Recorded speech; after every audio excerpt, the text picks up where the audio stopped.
Today is World AIDS Day. It's a worldwide event where people across the globe unite in the fight against HIV. We're asked to remember those who have died and show our support for people living with AIDS. People like Hydeia Broadbent, who has been living with HIV since her diagnosis in 1987. She unforgettably grabbed our heartstrings when she appeared on a Nickelodeon special with Magic Johnson in 1992. I want people to know that we're just normal people.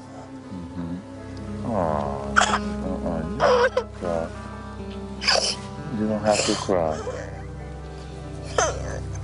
Before she was even 10 years old, Hydeia had already become a member of the first generation of HIV activists and toured the country's most celebrated talk show couches, speaking about HIV/AIDS awareness and shattering myths, something nobody thought she would still be doing 25 years later. I wasn't supposed to live past the age of 5. They are now predicting that I might live well into my 70s or 80s. And so there is life after a positive HIV result, but what we're trying to avoid is people from becoming infected. Today, Hydeia is 31 and admits that while there are reasons to be hopeful on World AIDS Day 2015, there are still plenty of reasons to remain vigilant. So what I worry about with HIV and AIDS awareness today is the lack of awareness, because we don't see it on TV like we really used to.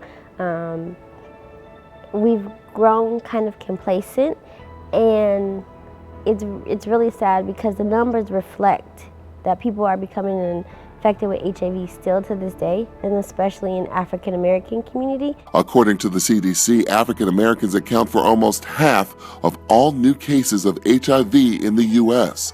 Frightening numbers, and if the trend continues, it could be catastrophic. Hydeia worries this is because many no longer see the virus as a death sentence. What's sad is with the medications working better, people are not walking around looking like death. You don't have the wasting away syndrome. So you have myself, you have Magic Johnson, you have other individuals living with HIV or AIDS who are living kind of productive, are members of society, just going on and living. So it's not in your face every day like it was when the epidemic first hit. And so we have a sort of complacency where we think it's really not an issue.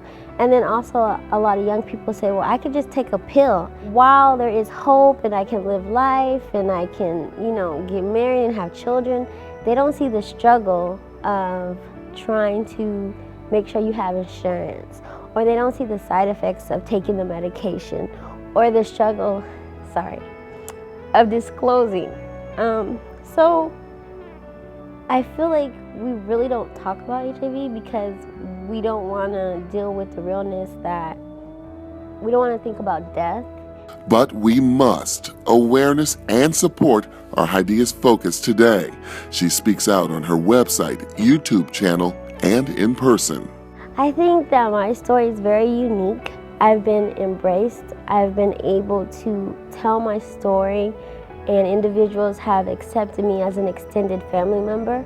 There are individuals here in the U.S. who have not been accepted and who are not loved. And so I'm very thankful that people have been accepting, not everyone, but many people are very accepting of me and welcoming.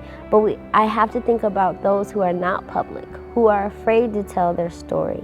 And so I feel like I have to continue to speak out to try to make it better for those individuals.